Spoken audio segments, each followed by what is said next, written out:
नमस्कार, NMF news पर आप सभी का बहुत स्वागत। मैं हूं आपके साथ अभिषेक पुंडीर। आखिरकार अमेरिका में ट्रंप का ट्रंप कार्ड चल ही गया। 131 साल का इतिहास ध्वस्त करते हुए डोनाल्ड ट्रंप एक बार फिर से अमेरिका की सत्ता पर काबिज हो गए। मतलब जो दुनिया की सुपर पावर है उसके सुपर बॉस रिपब्लिकन पार्टी के उम्मीदवार डोनाल्ड ट्रंप बन गए हैं।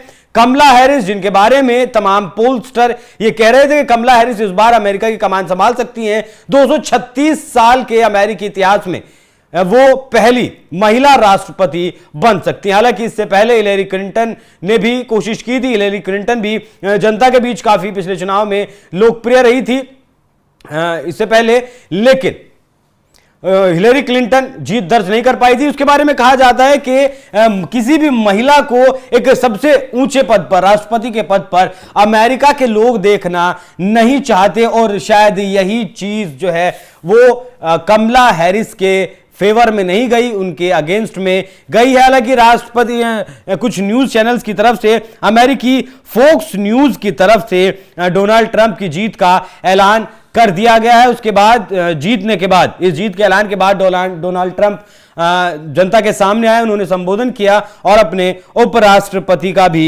ऐलान कर दिया। तो ऐसे में यह जानना बेहद जरूरी हो जाता है कि आखिर जो बाइडन ट्रंप से पिछड़ रहे थे, लेकिन जो बाइडन के बाद जब कमला हैरिस को मैदान में उतारा गया डेमोक्रेटिक पार्टी की तरफ से, तब कहीं ना कहीं ट्रंप कमला हैरिस से पिछड़ रहे थे। तो उसके बाद आखिर ऐसा क्या हुआ कि जो 270 का जादुई आंकड़ा था उसे पार करते हुए 277 तक डोनाल्ड ट्रंप पहुंच गए हैं। और अब कमला हैरिस, जो शुरुआत में लग रहा था कि इस दौड़ में बहुत आगे हैं, वो अब इस दौड़ में पिछड़ गई और हार गई। तो सबसे पहले अवैध प्रवास का मतलब जो इलीगल इमिग्रेशन है उसके खिलाफ जो ट्रंप ने आवाज उठाई है कि इन लोगों को हम डिपोर्ट करेंगे जो देश में गैर कानूनी तरीके से आए हुए हैं और नहीं आने देंगे, वो एक बहुत बड़ा मुद्दा बना, क्योंकि उन लोगों की वजह से अमेरिकी लोगों की जो नौकरियां थी अमेरिका में भी और अमेरिका के बाहर भी, वो लगातार छिन रही थी।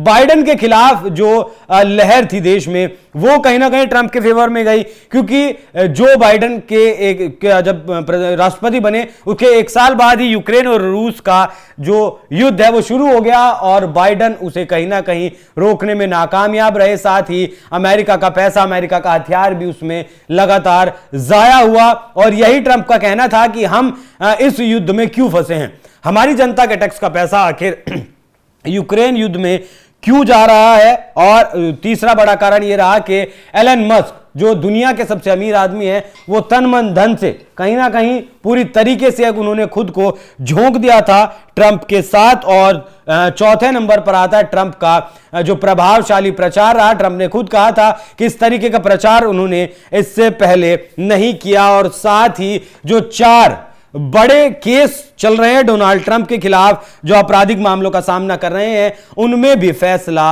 ना आना कहीं ना कहीं बाइडन प्रशासन की कमजोरी को दिखाता है, जिससे कि अगर फैसला आता तो कहीं ना कहीं ट्रंप की जो मुश्किलें थी वो बढ़ सकती थी। लेकिन अब ट्रंप की मुश्किलें नहीं बढ़ेंगी, 4 साल तक तो कम से कम नहीं बढ़ेंगी और ये 4 साल तक उनकी लड़ाई टल सकती है, रद्द भी हो सकती है। लेकिन अगर अब ये देखना होगा कि अब का जो है जनवरी में ही अमेरिकी के राष्ट्रपति शपथ लेते हैं, 25 जनवरी को। हालांकि अभी चुन लिए गए हैं, लेकिन कार्यकाल अभी जो बाइडन का ही चलेगा। वैसे भी जो बाइडन को राष्ट्रपति नहीं मानते थे डोनाल्ड ट्रंप, वो कमला हैरिस पर ही सारे आरोप प्रत्यारोप जितने भी लगाते थे वो कमला हैरिस पर ही लगाते थे।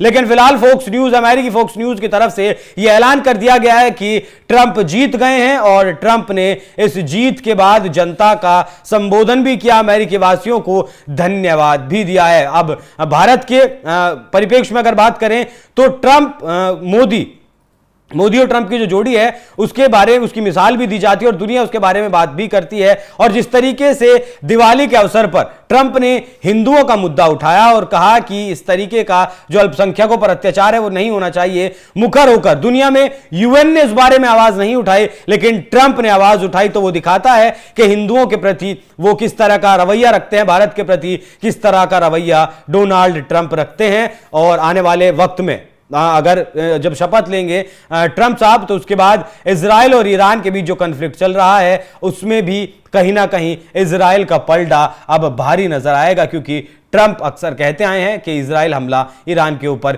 क्यों नहीं कर देता।